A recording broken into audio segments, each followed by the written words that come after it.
Good afternoon, everybody. Big Mike back here with you again.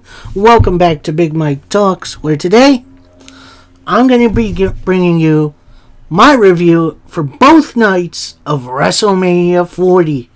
A very interesting little show, to say the least. So I will give you the details right now as I review WrestleMania. We start with the national anthem, which that's pretty cool, as it has been a while since the national anthem was performed at WrestleMania, because the previous regime apparently didn't like that song a lot, which that's interesting. So then our first little promo of the show, it's Triple H. He's coming down to the ring, and he pretty much says, alright, this is a whole new era, a whole new universe. Welcome to WrestleMania. Nice, short, sweet, to the point,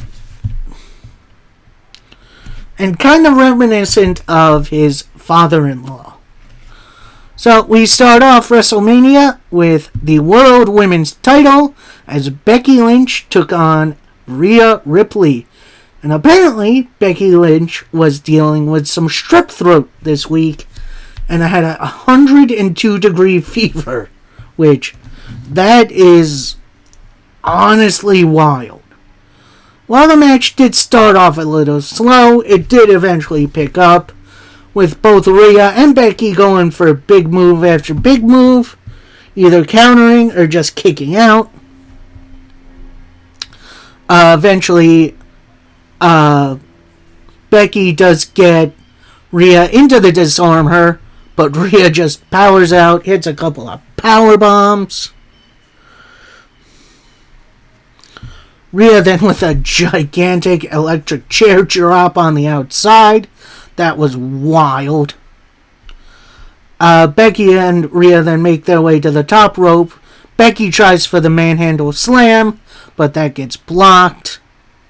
Rhea then with a top rope riptide, then gets Becky back up, another riptide for the win and the retention of the title.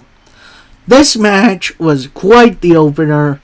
I'm so glad these two got to go first, as it pretty much set the tone for the rest of the night. So anyway, next match up, we got a 6-man ladder match. A 6-way ladder match for both the Raw and SmackDown tag team titles. Now, what do I mean by that? As of this writing, the tag titles were unified. Technically, they were one title, but they were still brought out together.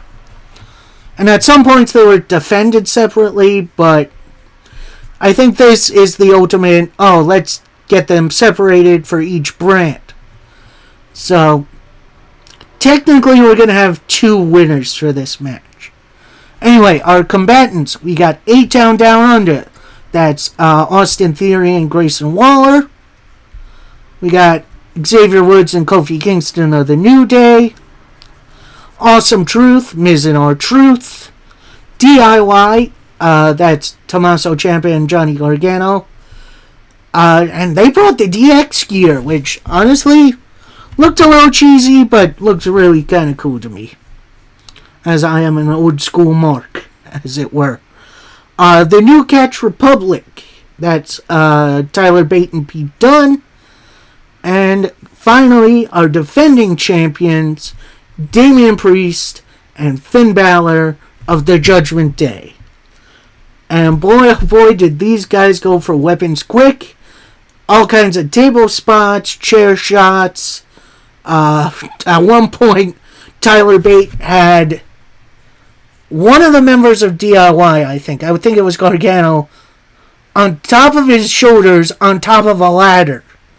Like it was Bate, ladder, Ciampa, and he did an airplane spin with the ladder. That was, my God, that was wild. So our first team to go up for the titles, it's A-Town Down Under, they grab the SmackDown Tag Team titles. They try to move over to get the Raw ones as well, but they are stopped by Awesome Truth. Awesome Truth and DIY then looked like they were started to fight, but then instead they went up the ladder. They fought up there a little. And New Catch Republic came in, dumped them both off the ladder. Multiple ladder wars, as it were. Multiple people on multiple ladders. R-Truth at one point goes for the Raw Tag Team titles. Out comes JD McDonough, who is a devil inside, to stop Truth. That was awesome. And then the announcers told us something very interesting. While JD McDonough can get in the ring, he cannot go for the titles because he is not technically a part of this match. So JD is helping Finn Balor get up to the top. He's a little bit close. He's fingertips away from the titles. Xavier Woods comes in. He stops him. Then Kofi Kingston comes in. Just chair shots galore. Kofi then goes up. Priest stops him. Hits a big old razor's edge. Priest then goes up. Miz with the big stop. Priest tries for the South of Heaven. He gets stopped. Priest then gets dumped right into a ladder ringside. Tries to go up. Priest then Truth then dumps Priest off the top. Hits an AA. Sets up the ladder. Goes up. Gets the Raw Tag Team titles. So your winners, Awesome Truth and A-Town Down Under. Personally, I am really glad these titles are now separated and the two brands can now give some more opportunities for their respective tag divisions, which, if you look, it's pretty darn stacked. Personally, this match wasn't bad. There really wasn't a story going in, as SmackDown took the long way to get there. Instead of just having one qualifying match, you had the tournament, which took forever. But now that we have two separate tag team champions, WWE, listen to me, redesign them. I am tired of the nickel belts. They are not a good design. Change them. Anyway, this is where WrestleMania Night 1 gets a little slow for me. As it's Rey Mysterio and Andrade taking on Santos Escobar and Dominic Mysterio.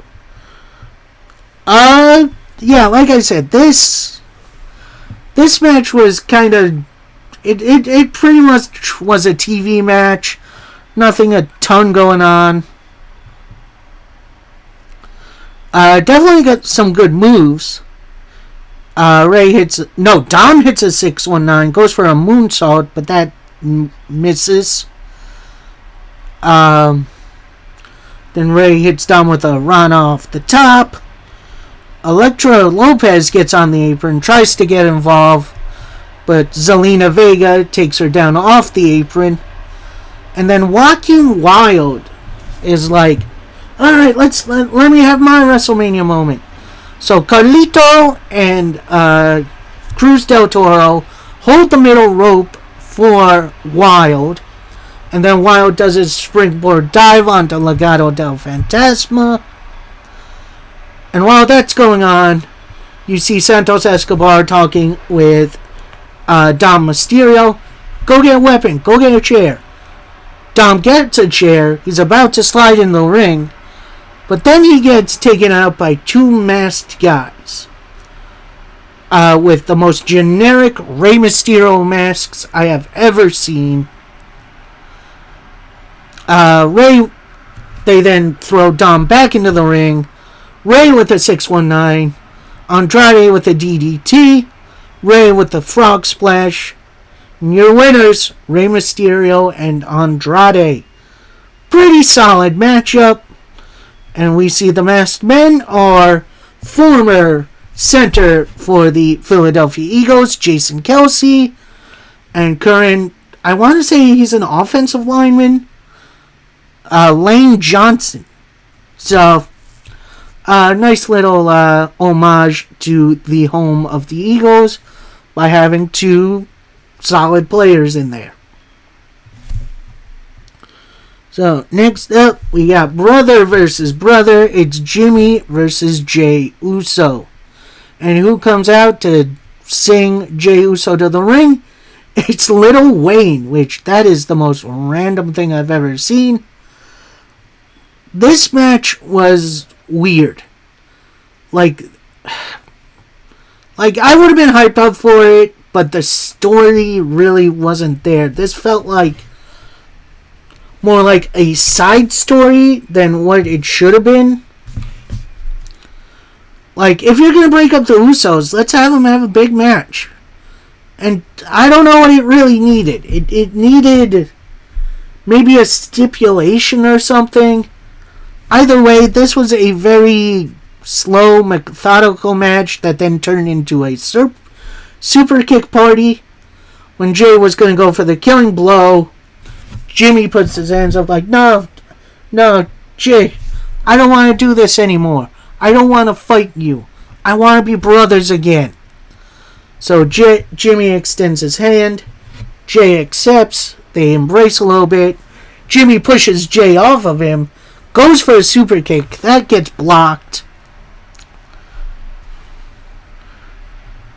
No, Jimmy hits a super kick. Hits an Uso splash only for a 2 count.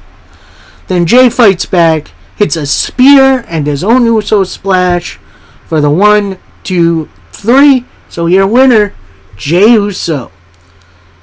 Personally, I don't know what was going down with this matchup. It was fine for what it was, but I feel like it needed something else. It needed some sort of stipulation. Like maybe a cage match or false count anywhere or something. Something to give it that last little oomph. Because this wasn't it. We then go to a very interesting 6-man tag as Damage Control. That's Dakota Kai, Kairi Sane and Asuka taking on Naomi, Bianca Belair, and Jade Cargill. And oh boy, that entrance for Jade, Bianca, and Naomi, I'm just going to say it, go watch it. It is unbelievably cool.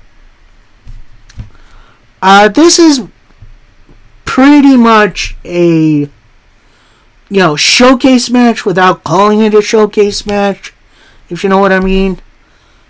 This was pretty much to showcase Jade.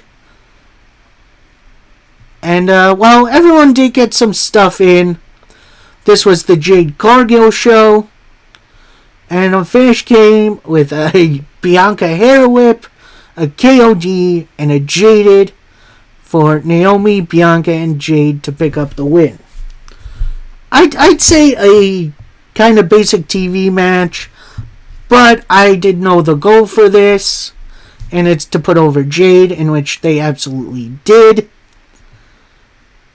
And we'll see where this leads. Hopefully, Jade can get a title shot down the line, or at least something a bit more significant. Speaking of significant, before our next match, we see Sami Zayn. He's backstage, and then in walks his wife and son, who, the wife and the father get to talking. He's then like, look, can you keep our kid back here? I don't want to see this beatdown coming. And then was like, yeah, I can do that. So then Sami Zayn starts to walk off. He runs into Chad Gable. Pretty much says, look, it's time. You ready for this? Sami Zayn's then like, yeah, let's do it. Sami Zayn starts to walk off. Chad doesn't follow. He's like, no, Sami, I can't come out there with you. You gotta do this on your own. Don't forget, you owe me a favor after this. So then Sammy walks all the way to gorilla position, where he runs into Kevin Owens. And they have a nice little embrace, and then KO, pretty much with all the pomp and circumstances in his voice, says, "You got this. You can beat him. Now go out there and do it." As we go into our next matchup, it's for the Intercontinental title, as Gunther defends against Sami Zayn. And this match at first was all Gunther. Like, Gunther had the advantage for a while. Sami Zayn did fight back a little bit after, but then a huge drop kick into a powerbomb, only for a 2 count. Sami Zayn then fights back, hits a Luva kick, only for 2. Goes for it again. Gunther catches it into a clothesline. Couple of more power bombs, only for 2. Gunther stays on Sami for a while. Goes for a big splash. Hits it, but then you see Sami Zayn on the ground. He's getting fired up. He's getting up. He's up.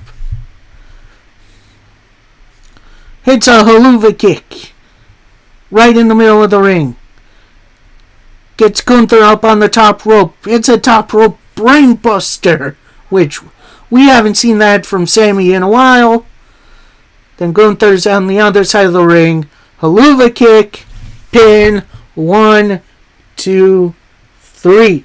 And your winner and new Intercontinental Champion, it's Sami Zayn. And oh boy, this was an awesome match. A great way to bring me back into the match. Like, this match had me at the edge of my seat the entire time. This is how a story pulls you in. This is how you make great content. And as much as I wanted it to be Chad Gable, along with a whole ton of other people, I am more than happy that Sami Zayn got this title. Now, hopefully, that means sometime soon, Sami's going to get a shot at the big belt. Let's see what happens.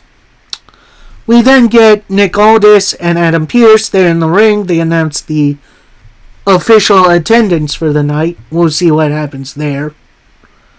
And then we get our main event of the evening, as it's the Bloodline being represented by the Tribal Chief, Roman Reigns, and the final boss, The Rock, taking on the Cody Vengers. That's the American Nightmare Cody Rhodes and the World Heavyweight Champion Seth freaking Rollins. And I'm going to say I had a little bit of low expectations for this. Not because anyone in the match was bad. It has been a while since The Rock had a proper match in WWE. And no, I'm not counting his match at WrestleMania 25, I think it was.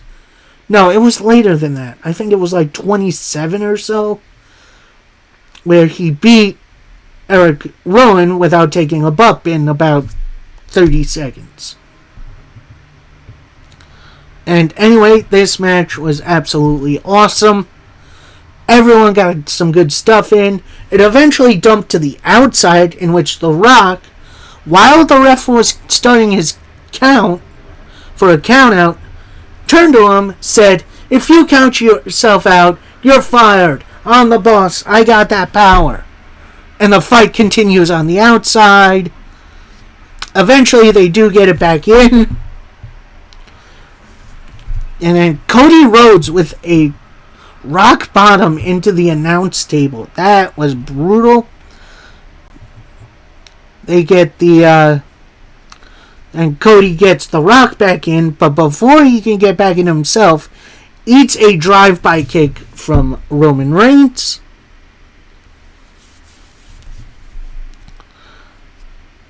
Roman then has Cody in the guillotine choke, and then The Rock low blows Cody Rhodes, which that was an interesting little move.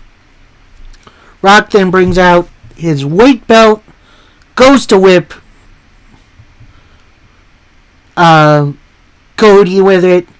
Cody with a kick to Rock's hand. Cody then has the belt, but then he drops it. Then he goes for his father's bionic elbow. Then The Rock counters into a spine buster. Goes for the people's elbow. Cody gets up, hits a cutter, crossroads. But before Cody can get the pin, Roman with a Superman punch. He's all set up. He's ready for the spear. Goes for it. Seth pushes Cody out of the way. And the spear hits The Rock. Like, oh boy, that's interesting. Both guys go for pedigrees. Only for a 2 count.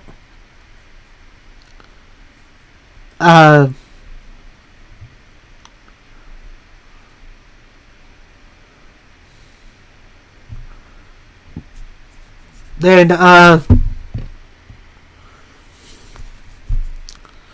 Cody goes for a crossroads. That gets countered.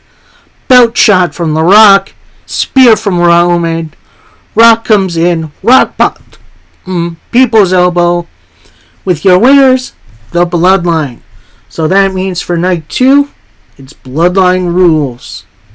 So we'll see what that means on night 2.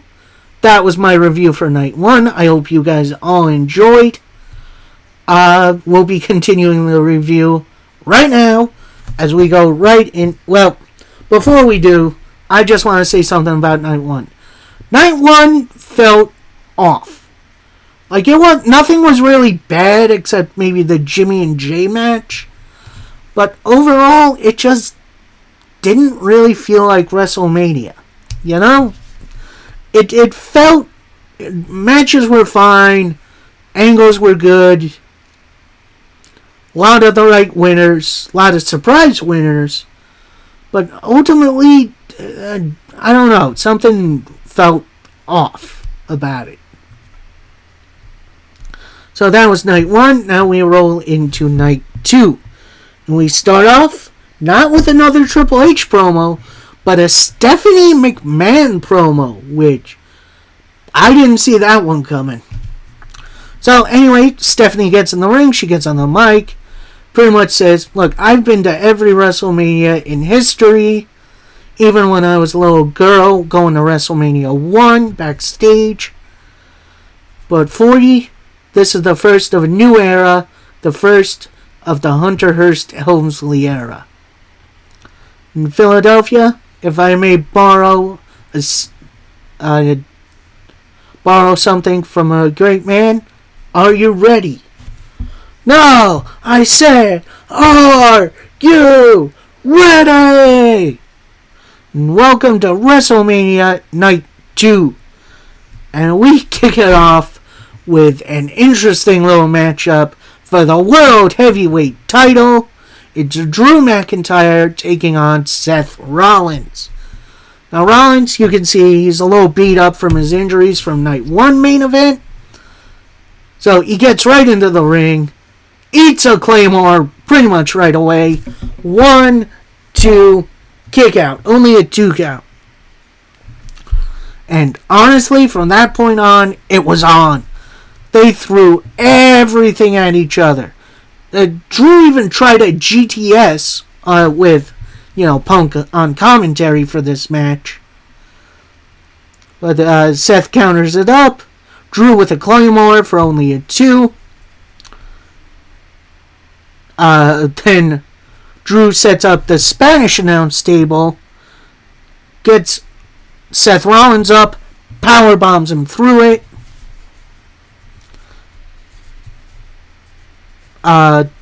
Seth and Drew then get back in the ring. Seth with some super kicks, a stomp, but that only sets Drew up for a Claymore. Only gets a 2. Goes in the corner. 3, 2, 1. Claymore. 1, 2, 3. Your winner and new World Heavyweight Champion, Drew McIntyre, who starts celebrating with his significant other.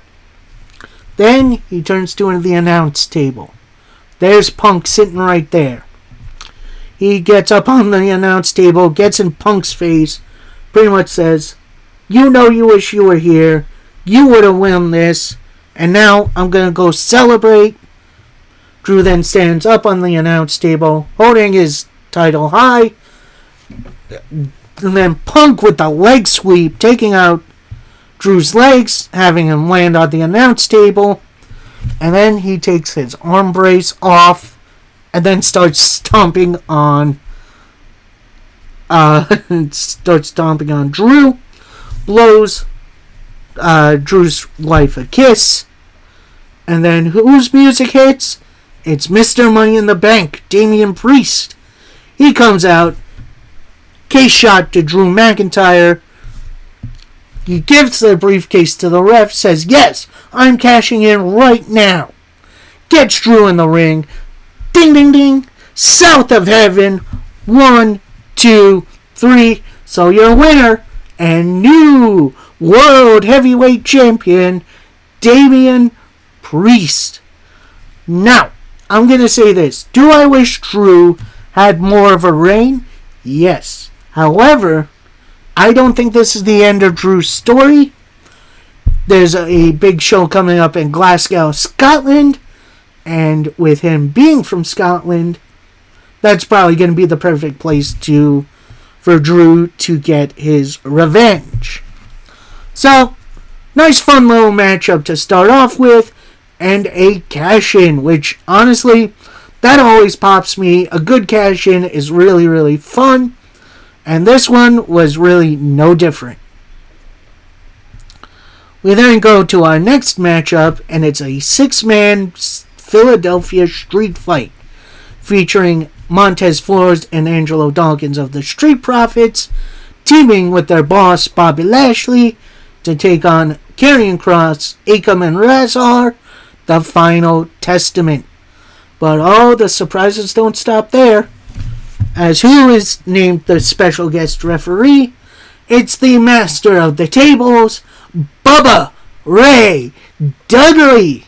Oh, that was so good. Glad to see him back. Oh, and on commentary, very randomly, Snoop Dogg, because why not? Anyway, this match gets into it really, really quick as Kross and his team get some kendo sticks and just start blasting each other. Kross with a neck breaker to Bobby Lashley into the chair. Lashley and his guys then fight back for a while. B-Fab tries to get involved, but that gets stopped. AOP try for the Super Collider, but Bobby Lashley stops it, hitting a flatliner. Street Profits with a couple of Hurricane Ranas. Dawkins with a big old pounce to AOP on the outside. And then the Profits and Bobby Lashley have Kross all to himself and just start wailing on him. Then Scarlett gets in there. Bobby Lashley looking for the Hurt Lock. Scarlett gets in there. A little bit of a low blow. And then an axe kick from B-Fab. That was interesting. Lashley goes for a spear, but Paul Ellering grabs him by the foot. Kross with a nasty looking suplex. He then sets up the chair open face and then hits a DDT onto it. That only gets a 2 count. Kross then gets in Bubba Ray's face. Then Bubba Ray takes his old school Dudley Boy's glasses out, puts them on, and then just starts. That leads to a spear from Lashley. Lashley and then Angelo Dawkins have Kross up for the weather with Montez Ford applying the headbutt. And then we get the classic Bobby, Bubba, Montez, Angelo. 3, 2, 1. Get the tables! So the Profits and Bobby get some tables. They set them up. They got Cross onto it, but then it prematurely shatters before any move can get it done. Lashley then has to stall for time. The Profits get another table. Lashley ends up with a kendo stick. Hits some kendo stick shots. Table set up. Cross gets put on the table. And Montez Ford with the biggest frog splash I've ever seen. For the 1, 2, 3. And your winners, Street Profits and Bobby Lashley. That was a heck of a fun matchup. And despite the table prematurely breaking, I absolutely loved this. This was absolute fun. Now, before the next thing, we get a video recap of Night 1's main event. Then we pull to backstage. It's Paul Heyman being interviewed, asking what the Bloodline Rules match is. So he kind of starts to explain, it by the WWE rulebook. Then he says, what are Bloodline Rules? It's no DQ, no count out, no disqualification. Anything goes, anything can happen. So we got that to look forward to. Nice, short, sweet promo from Paul Lee. And we'll see what we get next.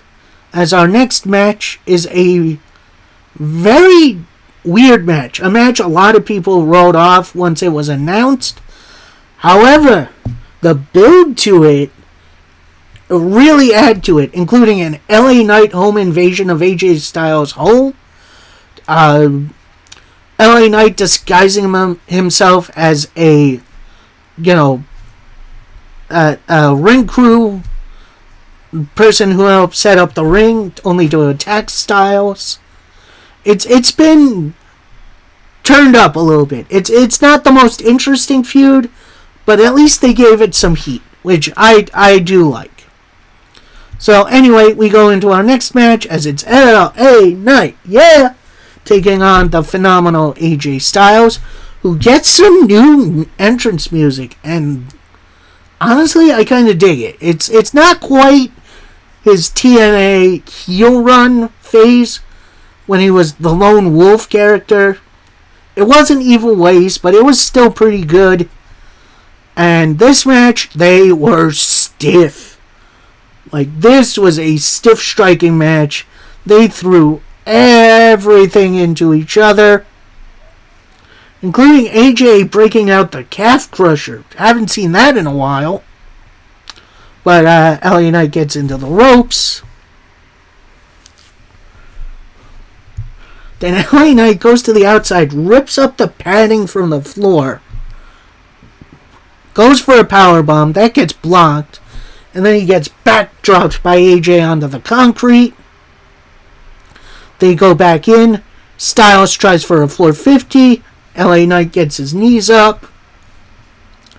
AJ trying for the phenomenal forearm. He whiffs.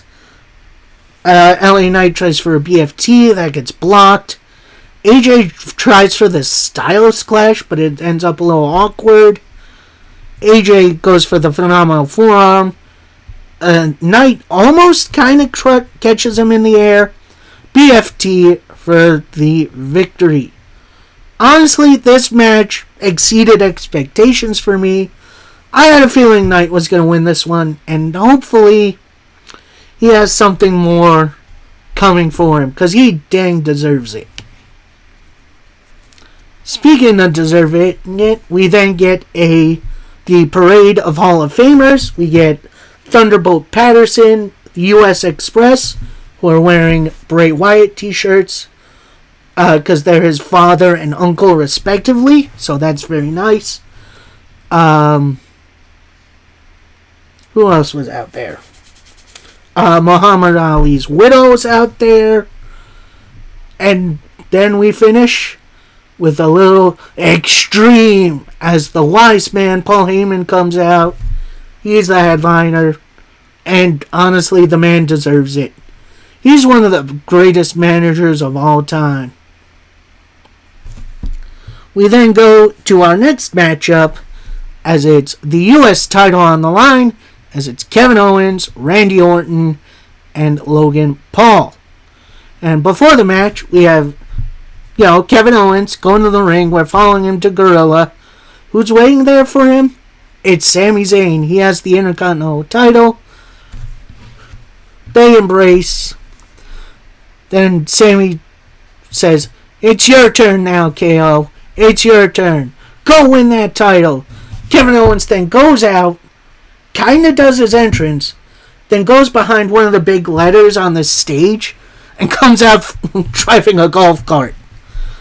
And as he gets to the bottom of the ramp, Randy Orton music hits. He comes out, kind of slowly saunters down to the ring. Kevin Owens throws it in reverse, backs up the ramp, and he's like, "Get in." So then Randy Orton gets, he's a little, hesitant at first, but then he's like, "Yeah, screw it." Gets onto the back a la, Andre the Giant when they would do the entrances with the little rings back in the day. Back when Andre couldn't move. Rest in peace, Andre. And he they both get in the ring, kind of do a little pose down. Then Logan Paul comes in, and of course he's got the Prime Bottle mascot with him. And we'll get to that reveal a little later. Anyway, this starts off pretty much with Logan Paul rolling outside the ring after introductions.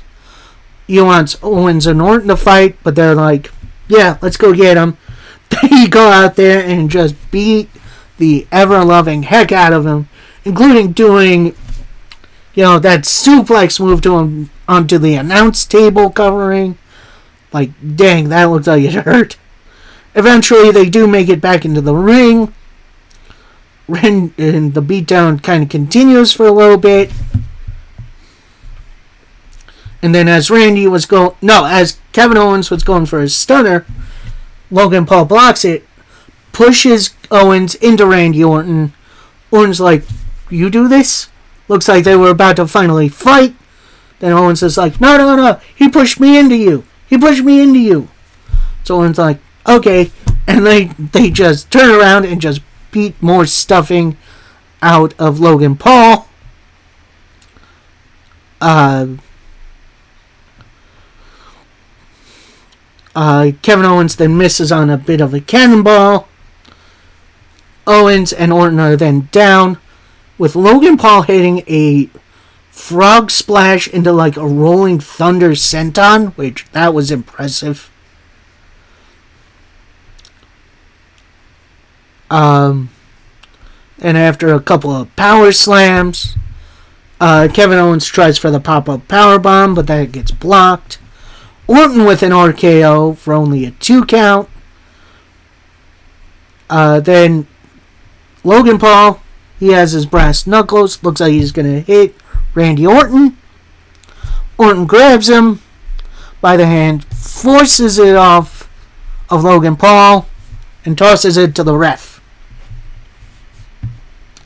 Then, as Randy Orton was getting set for a punt kick, in which I haven't seen that in 100 years, the Prime Bottle mascot pulls Logan Paul out of the ring.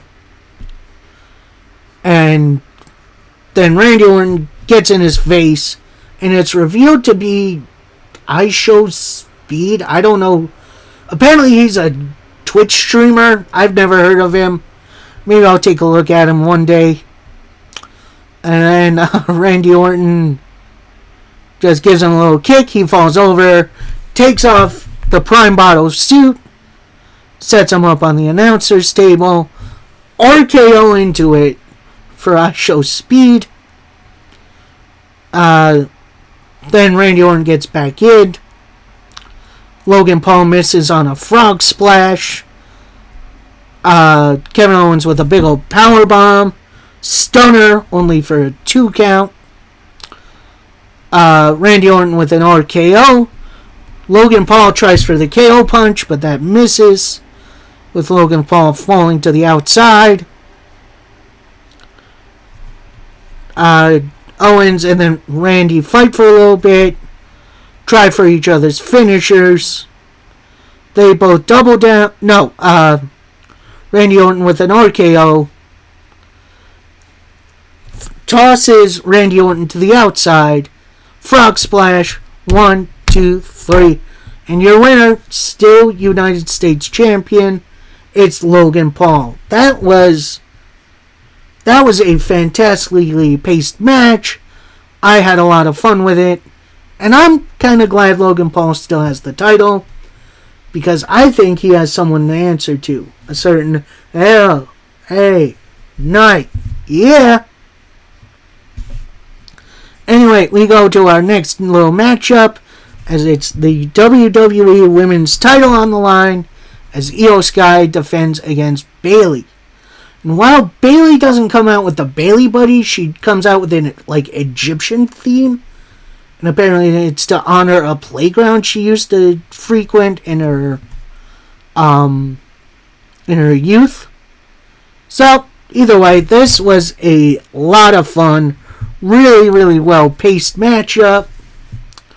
Io Sky doing whatever she can to pick up the win, including eye rakes, into the announcer's table, trying for a couple of roll-ups, missing on an over-the-moonsault, though, but then eventually gets the crossface in. Bayley then gets in the ropes. Bayley with a belly-to-belly, only for a 2 count. Hits the Rose Plant, but Io then just pops right back up. Io fights back for a bit, but then Bayley gets another belly-to-belly. No, Bayley tries to go for a belly-to-belly. That gets blocked. Io with a roll-up, only for a 2. Goes for an over-the-moonsault for a 2. Io with a kind of triple jump moonsault, but misses on the last one. Bayley goes for a Rose Plant. That gets blocked. Bayley then with a couple of clothesline, a suplex, goes for the top rope, elbow drop. That would make Macho Man proud. And then the Rose Plant to pick up the win. And your new WWE Women's Champion, it's Bayley. Honestly, it's good to see Bayley once again on top. She is fantastic. And Io, I'm going to say this. Overall, this story kind of got a little overshadowed by the Bloodline stuff. But this was a finely executed story that needs more flowers for these two. And finally, our main event for overall WrestleMania, it's Bloodline rules for the WWE Undisputed Universal title, as Cody Rhodes challenges the Tribal Chief Roman Reigns. And this was a damn good match. This was a whole lot of fun. Started out kind of basic, but eventually Roman gets a kendo stick and gets other weapons with him, including going out over the barricade again. Tries for a suplex on a gearbox, I guess. Cody eventually gets it. They get back in the ring. Cody tries for a disaster kick, only to eat a powerbomb. Lots of really good back and forth, including a big boot clothesline, meet in the middle moment. Cody with a disaster kick, crossroads, only for a 2. Roman goes for a Superman punch, misses. Cody with the bionic elbow. Cody then clears out the announce table. Roman with the low blow. Hits a powerbomb through the announce table. Gets Cody back in. Superman punch for a 2 count. Spear Cody catches it, hits a cutter, only for a 2. Goes for a crossroads, that gets blocked. Roman tries for a rock bottom, that gets blocked. Cody then with a crossroads as he's getting ready to pin him. Jimmy comes out, hits a super kick on Cody, Superman punch, but then Jay's music hits.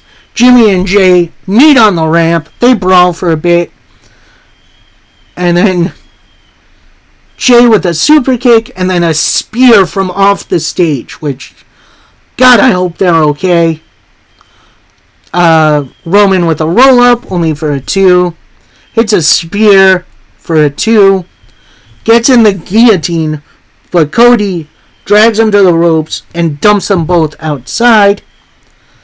Roman with a spear through the barricade. They get back in the ring. Couple of crossroads, going for the last one. Solo's in, Samoan spike. And then Solo puts Roman on top of Cody. 1, 2, 2. Oh, shoulder gets up. Then Roman sets it up. Spear and Samoan spike combo. For the 1, 2, 2. And as Solo is going for another Samoan spike, out comes it's John Cena coming out, getting his revenge on Solo. Brawls with Solo for a little bit. He falls to the outside. AA to Roman, which that was absolutely nuts. And this brings out who? If you smell! It's the final boss. He's taking his time. And he goes face to face with Cena. And they both kind of look around like they did in their before their once in a lifetime match. And they just brawl. Like they brawl really good. Then Rock with a rock bottom. And then all of a sudden we hear Sierra, Echo, Lima, Delta, Shield. Dun dun. And as I thought so too, don't you lie, I thought Moxley was coming out to help, but it was just Seth. He's in the corner. He's ready with a chair. And then Seth just eats a Superman punch. And as Rock is there, he's gloating. He's ready to hit Cody with his belt again. We hear gong. Lights go out. Gong. Lights come back on. Who's standing behind the Rock? It's The Undertaker! Oh, when Rock turns around, he looks like he's seen a ghost. Goozle, choke slam. Lights go back out. Undertaker's gone. Roman and Cody are then grabbing for a chair that's on the ground. Roman ends up getting it. Looks like he's about to hit Cody. But then he sees Seth laying there. He's in his Shield gear. So he turns around. Chair shot to Seth. Poor guy. And he's ready. He backs up in the corner. Goes for the spear. Cody with a knee. Cody with 3, not just 1, not just 2, but 3 crossroads in a row for the 1, 2, 3, and your winner and new WWE Undisputed Universal Champion, the American Nightmare, Cody Rhodes. And oh my God, the elation I felt seeing that. Oh, that was such a good. And then two kind of notes. Michael Cole on the pinfall with the greatest call I think he's ever done on every count of the pinfall. Finish the story. Michael Cole, you're a good one, man. And then the ring announcer, I forget her name. I'm sorry. Ricochet's significant other with tears in her eyes, announces Cody as the new champ. And so all the baby faces come out. You got Truth and Sammy picking up Cody on their shoulders. And out comes Triple H. Makes a beeline to the ring. And they just hug it out. And Triple H raises Cody's arm in victory. Oh my God. Let me just say this one last thing. If it wasn't for Roman and his excessively long reign, I don't think we have this moment. So Roman Reigns, this one and only time, I'm going to acknowledge you. As one of the biggest Cody crybabies on earth, I'm going to acknowledge you, man. You had a nice long reign, and you were the perfect villain for Cody to fight. It was no question. Thank you for letting us have this moment. And you know what? I'm going to cheer you when you come back. I don't care. I'm going to give you a standing ovation when you come back, my man. You did good. And I'm going to say this. As opposed to night 1, which kind of felt a little flat, night 2, that was fucking WrestleMania, man. That was the absolute most fun I've had watching a WrestleMania in a very, very long time. And yeah, now it feels like a brand new era. We got some fresh slates, some fresh stories to tell. I can't wait. And yeah, that's it for me. Until I will go back to my weekly stuff this week. Maybe take a little break next week. So until then, until next time, happy wrestling, everybody. Peace.